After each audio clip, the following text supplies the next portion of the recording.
a generation site struggling to deliver 4,000 megawatt in terms of production. We also met a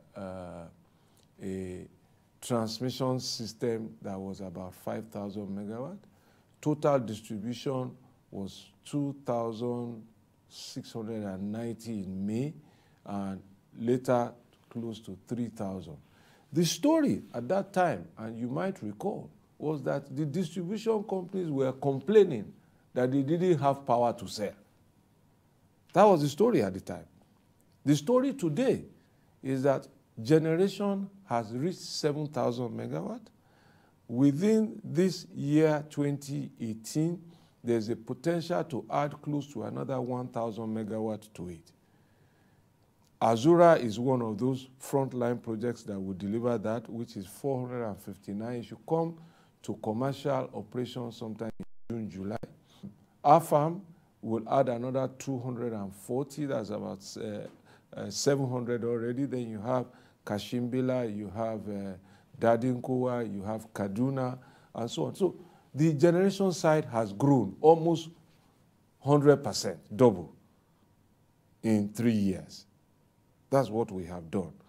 Distribution has also increased from barely 3,000 to 5,000, but it is now needing to catch up with the available generation.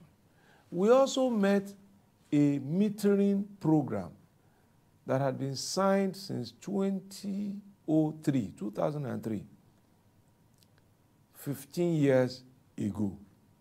We met it in 2015, at that time 12 years, and all that it did was to end up in court.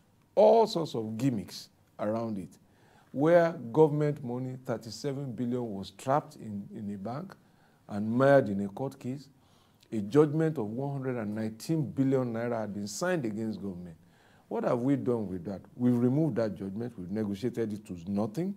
We've converted the trapped money into a loan now to the contractor, who will issue a guarantee to access that money and ultimately deliver meters using the regulatory framework for meter asset providers. That is only a summary, again, of what we have done with power. And we've opened up mini-grid regulations now. So you see a lot of people taking their destiny in their hands now, doing mini-grids. Markets are getting power. Schools and universities are going to get power, and so on and so forth. Careful management of finances for an administration that inherited an economy in recession is crucial. To handle this all-important assignment, President Muhammadu Buhari appointed Mrs. Kemi Adeosun, a chartered accountant and former finance commissioner in Ogun State, as Minister of Finance. Mrs. Kemi Adeosun started by restructuring the Federal Ministry of Finance for efficiency.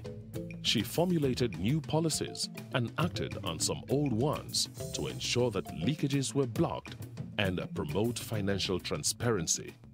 We felt that we needed to be more efficient with public money and more accountable with public money because resources were scarce. So we needed to make every naira count. Now, 40 naira out of every 100 naira that government spends is either on salary or a pension. But when we came in, there were no real controls around that area. So the president approved PICA, which is the Presidential Initiative on Continuous Audit. And really all they do is audit and check payroll, audit and check payroll. So as a result of that, using BVM, we were able to identify many duplications and errors and even fraud on our payroll. We removed those people. Some people have been prosecuted. Some people are still in court on those issues. Some people have been removed just from the payroll, and we're even trying to recover monies back from them. And that was because we felt that we needed to be much more accountable and we needed to focus. When we came in, we used to find ministers hiring private jets to travel. So a circular was issued to say, no private jets, no first-class travel.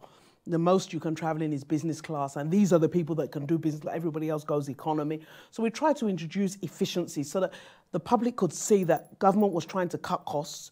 The government was trying to be more accountable with their money, because the average Nigerian was finding things tough and they were having to make efficiency. So it made sense that government should lead. Government should show that they're efficient. So there was a lot of focus on value for money, a lot of focus on accountability and handling public money properly. That was a great focus of ours. The whistleblower policy has been very popular, had thousands of tips. and lots of money, you know, and I'm sure you all know the Ikoyi case, the high-profile case, but there's also been quieter cases where people have just come in and said, look, this is what's going on in this agency, and we've been able to go there and either stop it or recover money. That's a partnership between government and the people. That's how the whistleblower policy works, and it's energized the people because people are part of it. You know, we're part of the solution, and we need the public support. Government can't do it all on its own. The president or even the minister cannot know what's going on in every agency. So now I have eyes and ears in every agency, and people have to therefore be careful. I like to think of the whistleblower policy in terms of what it must have prevented. Just knowing that somebody could blow the whistle could or should make people a lot more circumspect, which is very, very important. The Muhammadu Buhari administration has a policy of focusing on non-oil revenue generation. The strategy employed by the Ministry of Finance was to ensure that tax revenue is significantly increased and more Nigerians are brought into the tax net. The ministry then came up with the Voluntary Assets and Income Declaration Scheme, VADES, which is a tax amnesty for those who come up within a period of time to honestly declare and regularize their tax obligations. As a reward, such people will enjoy some waivers on penalty. So far, this strategy has been quite successful, as not less than 5 million Nigerians are now in the tax net and billions of naira have been realized. The response of Nigerians has been really great. And that's one of the things that's given me personally a lot of encouragement. Friends come up and say, look, we don't like you or we don't like this tax thing, but we'll pay. Because I think there's this sense that we've got to do this. And I think that's great. You know, I get excited when my friends, they send me, some of them are very abusive messages that, Mrs. Tax, but they're paying. So that's great. That's a sea change. We never had that before. Everybody just wanted to evade. Everybody felt, no, I'm not going to pay. So the whole country kind of came together. And it was interesting. We had governors come in, say, how do I declare? We had, you know, small businesses. We had young people come in and say, how do I declare? How do I do the right thing? So that was really good. We started to see the numbers. The increase, the number of taxpayers that the JTB now has gone up from about 13 million to about 19 million. That's a huge increase of individuals coming in and paying taxes. Now, the beautiful thing about taxes, and I don't think beautiful is a word a lot of people would use with taxes, is no matter how small it is, it's the consistency and the regularity of payment that's important, because that allows governments to plan and know that so amount is coming in, and they can then plan projects against it. So we've been very, very encouraged by the response. The policy of diversification of the economy by the Buhari administration makes it imperative to turn the nation's attention to mining. Nigeria is blessed with lots of mineral deposits scattered all over the country in commercial quantity. However, the availability of oil and gas had distracted successive administrations from focusing on this sector. President Muhammadu Buhari appointed Dr. John Olukayode Fayemi as Minister of Mines and Steel Development. He speaks on this administration's interest in mining development. The government has done far better than any government before it in terms of financial support. I told you about the budget of this ministry. In 2015, the capital budget was $1 billion. By 2016, which was the budget we were first responsible for, it had moved to $8 billion. And by the 2017 budget, the capital funding, it's about 13 billion naira. That's still not adequate. It's peanuts.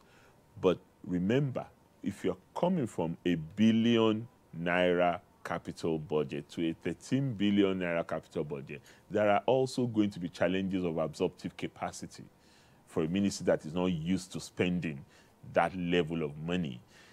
In addition to that, you have the Special Intervention Fund that Mr. President has approved for mining for the first time. From the Natural Resource Development Fund, we're getting 30 billion naira to engage in exploration, that's research that we talked about, to support small-scale miners and artisanal miners that we also talked about, to enhance the environmental safety issues around mining, and to also ensure that we strengthen relationship with states and the host communities, which has been a source of tension before now in mining.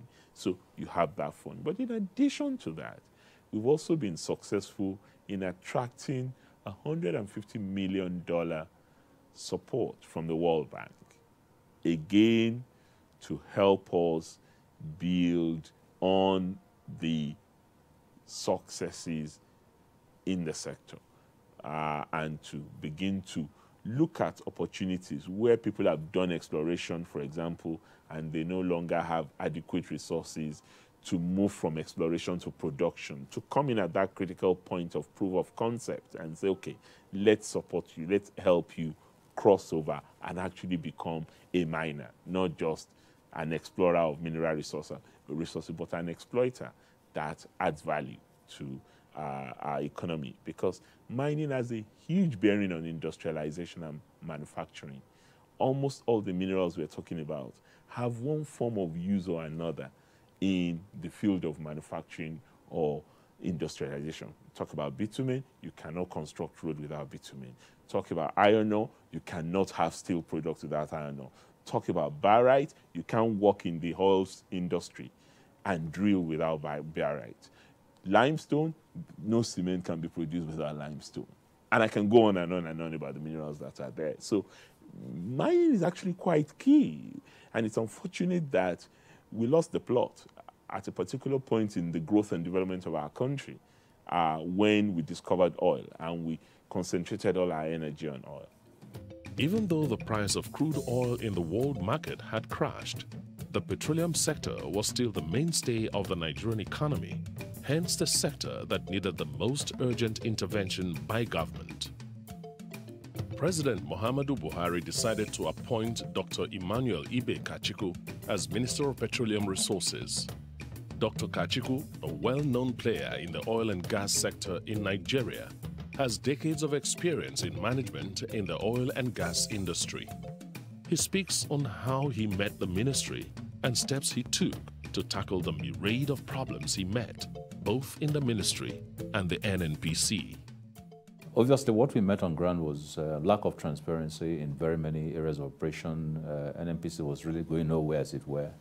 We met the issue of, like I said, militancy pervading production. At the time we took over was about 800,000 barrels, down from about 2.2 fairly rapidly. Then price of oil downsized from an average of 110 barrels 2 years before and went all the way down to $28 a barrel. And obviously in that environment, even funding federal projects or federal budget was not a thinkable thing. Our reserves were depleting by the day. And then of course, the whole essence of investments with low oil price, with lack of transparency, with militancy and security issues, investments were at the lowest ebb in the country. So that's what we met. So it was basically a crisis amalgam as far as I was concerned. Far-reaching decisions were taken and new policies formulated to make the ministry more functional. The NNPC was restructured for administrative ease and for it to start posting profits, something that had not happened for quite a while.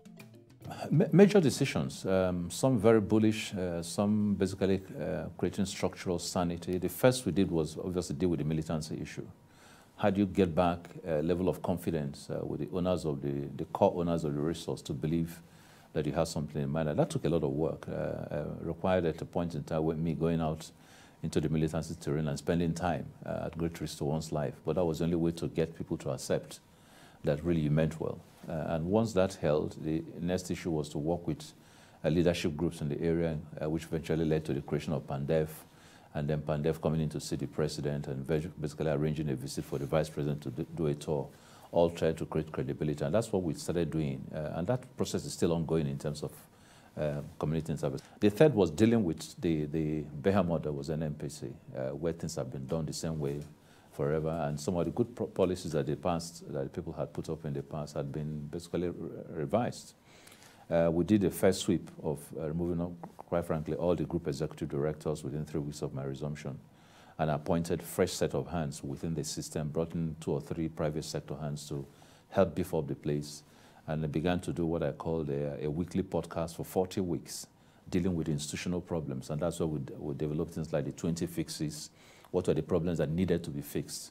We developed all that, developed solutions to them. And then I began to market the organization in a different way, began to publish a monthly report so that the Nigerians will know what is going on, good or bad. Let them have information dynamics. So that began to change NNPC. And I'm happy that after 1 year, by the time one left, NNPC declared its first monthly profit of 270 million, which has never been done in their history. You know, so with that, NNPC was carved into about 5 strategic business units with chief operating officers taking responsibility to deliver their own goalposts and be judged strictly on the basis of that. So you had to negotiate the basis on which you served, what you needed to deliver, and we had monthly reviews of whether you were on track or whether we needed to do. So one of the first things that I did was to review private sector participation and get to a point where I had to review prices. I know that many people will sit down today and say, oh, no, you shouldn't have moved price from the then odd 80-something to the 100-something became, you know, because that affected people. The reality is that if you didn't do that, we would have nothing to be discussing today. But the effect of that took away all the fuel queues that were rampant when we came in and stabilized supply. It removed the subsidy element and gave the government a breathing space to begin to build up reserve once prices went. Then, of course, we dealt with the policy issues, a national oil policy, a national gas policy, moving Nigeria from oil back to focus on gas. And then began an investment drive that took me to the regional headquarters of all the 5 major oil-producing oil companies in Nigeria, not to their local headquarters, but to their international headquarters to get their chairmen to align to the strategic vision that I have. The effect of that is that after 3 years, if you look at all the FIDs that have been taken and in process of being taken, now it's in excess of $40 billion investment in this country. And suddenly, with what we did in terms of the cash call policy, which for the first time allowed them to deal with the $6 billion in back arrears and $1.2 billion in 2016 in terms of arrears of non-cash call payments, we were able to resolve that, sign an agreement, write off about $2 billion in favor of the government, and work out a strategy whereby oil companies could now go back, raise foreign funding, and begin to expand their businesses. So very dramatic things that were done. With the Buhari administration's focus on growing the nation's economy through infrastructural development, the need to improve the transportation system in the country for ease of movement of goods and services, especially agricultural produce, from their production centers to the markets, became crucial. There was a need for a well-coordinated, multi-modal transportation system to be put in place. To do this job, President Muhammadu Buhari appointed Mr. Chibuike Rotimi Amechi as Minister of Transportation. A former Speaker of the Rivers State House of Assembly and Governor, Mr. Amechi took up the responsibility with vigor. He speaks on what his ministry is doing with regards to railway development in Nigeria. The railway transportation was not really in the front burner. It was one of those developmental strides of the last government, but not attention was given to it, but not as expected. We had a total of 3,505 kilometers of narrow gauge in the country, built by the British colonial masters. Had deteriorated tremendously. The level of destruction was extremely bad. And the last government had commenced rehabilitation, and they had spent about 90 billion naira. Well, what we did was to do an overhaul of the 3,505 kilometers of railway, of the narrow gauge, and also make a decision. Because what the president decided was, look, you need to go do an audit of the rail transportation because it was essential for economic growth. And if it was essential for economic growth and you need to drive economic growth and create jobs, then you need to fix the rail transportation. We looked at President Obasanjo's rail modernization policy and reviewed it. His policy was, well, fix the narrow gauge for some years and then do away with it. But before you do away with it, start with the construction of the standard gauge. We reviewed it and said, I don't think it's necessary to do away with the narrow gauge. Because if you look at the South African rail transportation, 90% of the rail transportation in South Africa is narrow gauge and not standard gauge. So we decided to adopt a similar policy, not similar to the extent that we will do majority of our rail transport to be narrow gauge. But for now, rehabilitate the narrow gauge while constructing the standard gauge. So we reviewed it and decided that the country was broke. We didn't have enough money to engage in total rehabilitation of the narrow gauge. Let us manage what we saw, what we met, and see how much we can implement the movement of locomotives and coaches on the narrow gauge while fixing the standard gauge. So the first thing we did was first to complete the standard gauge construction that was commenced by President Goodluck Jonathan's government, which was from Idu in Abuja to Kaduna, Rigasa in Kaduna. The Nigerian transportation system over the years had been dependent on roads. With the need for a multi-modal transportation system in the country, the minister explains the challenges of developing an inland waterway transport system and the floating of a national carrier in the aviation sector. However, plans are being put in place for both sectors to be fully operational. In 2016, the president and the cabinet approved a total of $195 million contract for a company to help train security in the management of the security of the waterways. Since then, there are forces outside that are making it difficult for, and it's my ministry. I want to train the Navy, I want to train the Army, I need everybody, and we're not getting that kind of cooperation that we need. We believe that once we do that, it will clear the waterway of insecurity. The processes in achieving a national carrier is not for the Minister of Transportation or Minister of State for Aviation to come out and say, I hereby decree a national carrier, and the national carrier starts. So it starts with having a transaction advisor. The national advisor will advise on what process you use. You have to advertise. You have to apply public procurement process. You have to hire. You have to get to ICRC, and all that takes months. You know, when we came, we tried to declare an economic emergency and ask for economic emergency power, and National Assembly refused, and we withdrew. But what it meant in that is to say, look, some parts of this law can be suspended so that the speed at which we want to deliver will be increased. If that had happened, by now we would have been discussing, concluding on the negotiation of the national carrier. So it's in the process of conclusion, but we're still conversing on it. For a nation that is largely agrarian, the neglect of agriculture to a point where agricultural practice had gone down to only subsistence level in Nigeria was unacceptable to President Muhammadu Buhari. To change the trend and encourage participation and large-scale production of agricultural produce, Chief Audu Innocent Obe was appointed Minister of Agriculture and Rural Development.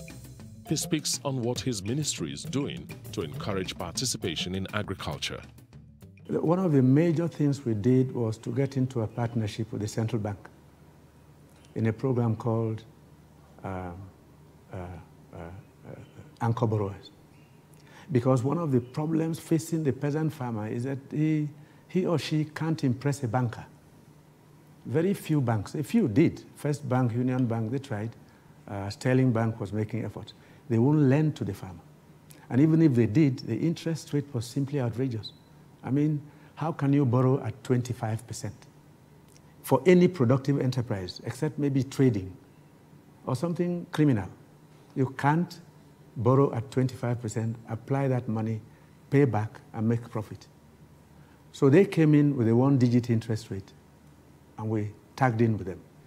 And we started delivering, not cash, fertilizer, seeds, tractor, pumps to farmers in November 2015. Just 2 days after I came into office, we were in Kebbi. And the response of the Nigerian farmer was simply amazing. That program has continued. As a result, we have cut down rice importation by 75% in a year and a half. We were spending $5 million a day importing rice from Thailand. The effect of that, and this went on for 35 years, was that we were transferring all the wealth of this country to sustain farmers in Thailand and bringing in, along with the rice, unemployment, poverty, disenchantment, and urban migration. Now, people don't connect these things, but we also fell victim to this thing that happened to Africa in 1986. It was dumped on our heads by, unfortunately, our foreign partners, who later confessed that they did wrong, including a former member, MD of the IMF. who wrote a book regretting the structural adjustment program. How could you come to a continent and put in a program that compelled the people to auction the dollar every week? We started in April '86. It was 3 naira to $1. I was in Hong Kong with a friend. I phoned home and they told me the auctioning had started. And I said, aha, this is the beginning of Nigeria's journey to disaster. Mr. Okechukwu Enalama, an accountant and investment professional with decades of experience in the investment business and investment banking experience with Goldman Sachs and Arthur Andersen, was President Muhammadu Buhari's choice to handle the Ministry of Industry, Trade and Investment. With a full recognition of the importance of galvanizing the business environment in Nigeria and building systems that will encourage micro, small and medium-scale enterprises, MSMEs, the Ministry of Industry, Trade and Investment, MITI, has come up with quite a number of policies and innovations, not only to encourage MSMEs, but also to attract foreign investments into the country. Let me make a couple of introductory points, just to show how. First, as you know, there are 2 ministers in the Ministry of Industry, Trade and Investment. You have myself and you have Hajia Aisha Abubakar. As it turns out, my Minister of State, Hajia Aisha Abubakar, is very passionate about MSMEs and has actually taken it as her own area of passion to focus on them. One of the benefits that has come out of that is that working with the presidency, the vice president has been heading something called the MSME clinics, where we are actually going to the various states and taking the services to them. Because if you talk to them, because of their size, many of them can't keep coming to Abuja to find out what's going on. The point being that, this was a case where we had to really take the business and the services to them. And it's been very successful. We've gone to most of the states, and when we go there, we go with the heads of all the agencies, Standards Organization of Nigeria, Corporate Affairs Commission, Bank of Industry, NAFDAC, Financial Affairs, that's the Federal Inland Revenue Services, and so on and so forth. And the reception has been excellent. And what has actually encouraged me in government is that, at times the perception out there is that, most people in government are not really interested in providing services. That hasn't been our experience. What we have found is that the agencies are actually quite, they've been very cooperative. They've really cooperated with us, the ministers as well as the people that are championing some of these causes to ensure that the services get to the consumers. But we're going beyond that. As you know, we have an Enabling Business Environment Secretariat, whose primary responsibility is to say that if you find that there is an area where you are having difficulty, because we're there to make it easier for you to do business, please let us know. We have a web portal. If you go and check pebec.com, at the web portal, you will see how to reach back to us. And MSMEs also talk a lot about funding, access to finance. And so between Bank of Industry and the social intervention funds, as well as the MSME departments of the Bank of Industry, we also have another program which we are championing with the World Bank called the Growth and Employment Project, where we are providing aid, as well as grants, as well as credit, as well as equity, to MSMEs. For over a decade, Nigeria has suffered a free fall in the Global Ease of Doing Business Index. However, with the application of some of the innovations introduced in the ministry, Nigeria, for the first time in the said period, had gone up over 20 steps. Mr. Enelama explains the concept and how this feat was achieved.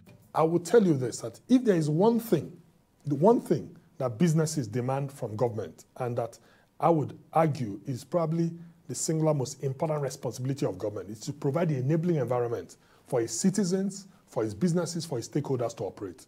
That's really what the social contract is. That's why we're in government. And so, previous governments had talked about it. But the sad thing, the unfortunate thing was that Nigeria was sliding down the scale. If you look at the World Bank Ease of Doing Business rankings, we had been going down from where we were in the top 100 10 years before we came to the 10 years between 2006 or so and 2015. Nigeria had been sliding down to where it came down to 169, even 170. And then we basically came with this plan, and the president himself commissioned the Presidential Enabling Business Environment Council with the purpose and the objective of partnering with other stakeholders to make Nigeria an easier place to do business. And he also directed the Vice President, His Excellency the Vice President, to chair that council. with myself as a vice chair and so on. And the good news is that like that council went straight to work, and over the 2 years we've been working, we've seen considerable improvement. One of the more objective indices of that improvement is the World Bank Ease of Doing Business rankings, where when they published the report last year in 2017, for the previous year, Nigeria had moved by 24 places, that's after sliding, and was also adjudged one of the top 10 reforming countries in the world. You know, we had never had it before. And even the World Bank itself, you know, had to applaud the efforts of the country. The story is the same in all the ministries and departments in the country. A combination of prudent management of resources, corporate discipline, determination to make a change, innovative thinking in government, and most importantly, better government funding of the MDAs has translated to the success story the Buhari administration has become. From every sector of the economy, the narrative has changed from a bleak future to that of hope in the greatness of Nigeria. My view is that like in 3 to 5 years' time, you'll find that the unemployment issue would have been solved. There might still be some residual unemployment, but it will be minimal because we'll have attacked it from point of view of entrepreneurship, making it easier for the MSMEs. From point of view of industry, we want to go from 10% GDP for industry to 15 to 20%. From the point of view of investment, we want to go from where we're attracting $1, $2, $3, $4 billion per year to where we're attracting multiples of that, 5 to 10 times of that, $20 to $40 billion a year. Like I said, last year we are now 66 billion. This year, first quarter alone, 17 billion. And these are announcements. Clearly, you have to convert them. But by the time we convert them, we certainly will meet our target. We also believe that you will have, crucially, an empowered and a vibrant private sector, you know, that has confidence in itself and in the economy. And they will create the jobs. They will create the opportunities. And then government can truly be an enabler. And our number one objective is to make Nigeria the most attractive country, not just in Africa, but in the entire world to invest. This country is probably one of the most gifted countries in the world. It has the best manpower you can think of. Nigerians are very education savvy.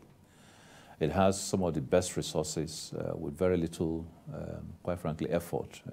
It's not like building solar power or building nuclear power. These are things in the ground that you go after. It has some of the best topographical terrains for investment.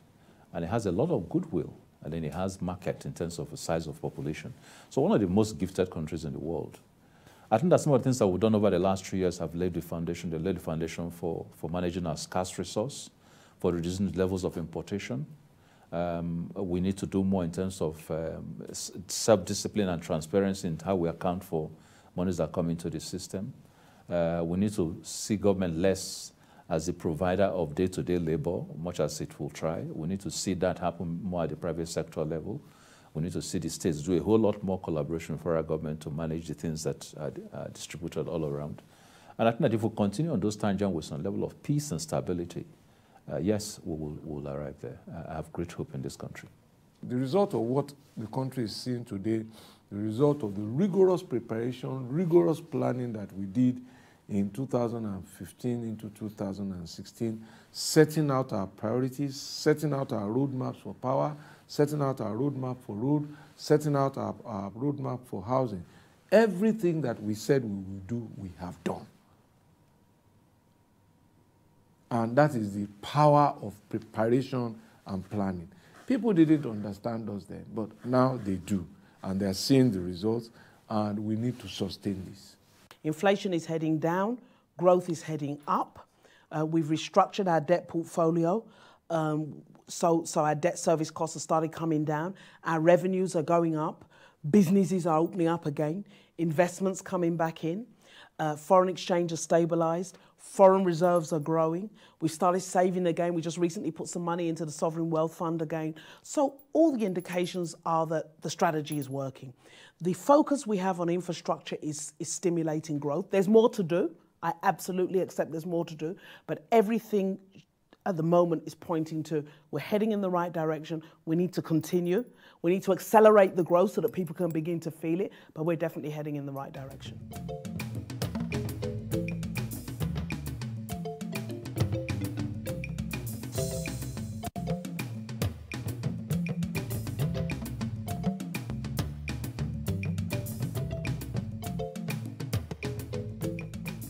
With this, Nigerians can clearly see that the promised change has come.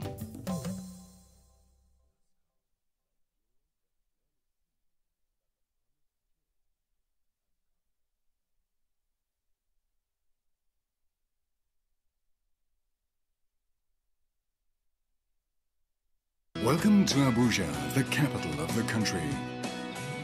Here you will discover Nigeria.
àyìndí ẹni awí tún ti dé. ọjà tọ́lọ́mọ bá ti fowó sí. olúwayé fújì mi òun níṣẹ́ tiwa. ọ̀rọ̀ tó bá dojúrú àwọn àgbà ló lè ṣe.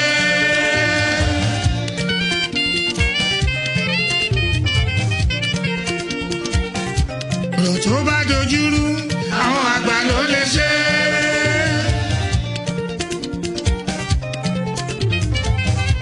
ẹni bá fọ̀rọ̀ làgbà ayé wọn á máa rojú olúwa rẹ̀ ò ní ṣiṣẹ́. àti fọ̀rọ̀ làgbà wọ́n dẹ̀ ti tọ́ wa sọ̀nà Buhari yàtọ̀ sí Bájò lẹ́lẹ́kejì wọ́n láwọn ló lè ṣe ẹ jẹ́ ká fún wọn láyè gbogbo ohun tó ti bàjẹ́ wọ́n bá wa fi sùúrù tún ṣe.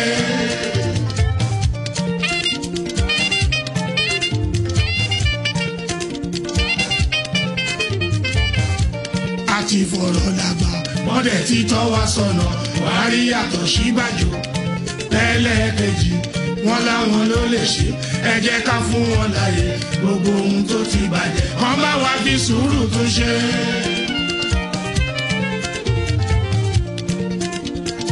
gbogbo ọmọ Nàìjíríà ìlú ṣe làwọn à ń bèrè àjòjì sùúrù tó lọ́jọ́ lọ́rọ̀ yìí kò ní pẹ́ kò ní jìnnà èbúté àlàáfíà ni gbogbo wa máa bára wa bá a bá fi sùúrù sí i.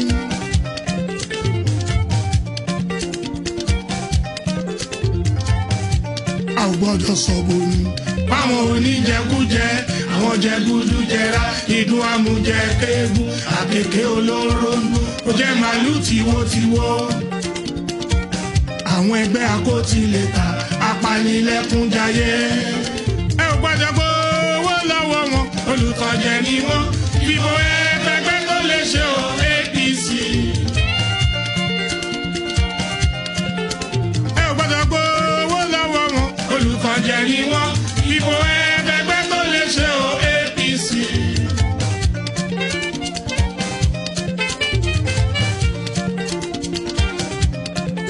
torí èyí o ọmọ Nàìjíríà bàbá ló lè ṣe.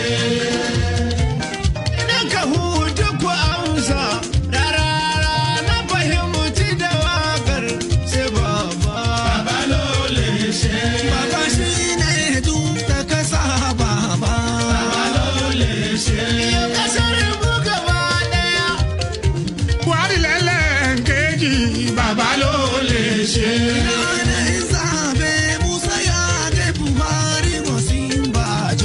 àwọn ló lè ṣe.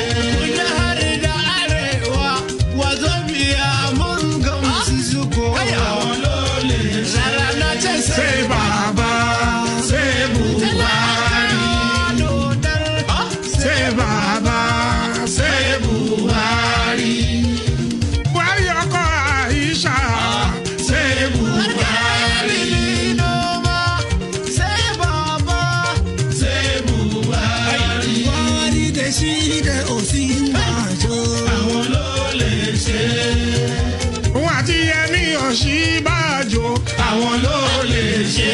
bísí dòdàr ṣé Buhari.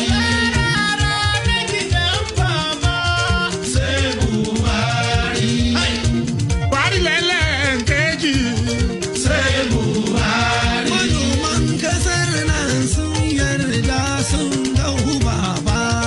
ṣé Buhari.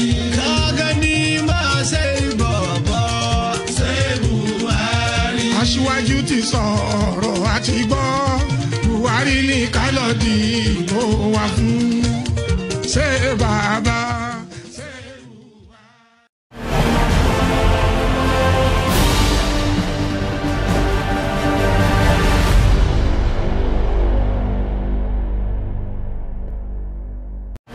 Akoya melewa o abomigala Baba Buhari mejuje mejehuda bicheta elepa ele loije mejehuda bicheta Muhammadu Buhari mejuje mejehuda bicheta elepa ele loije mejehuda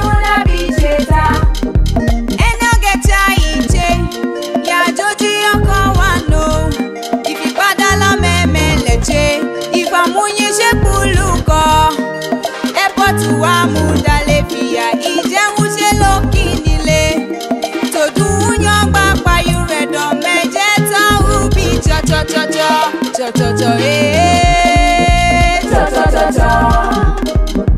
Cho, cho, cho, eh. Cho, cho, cho, cho.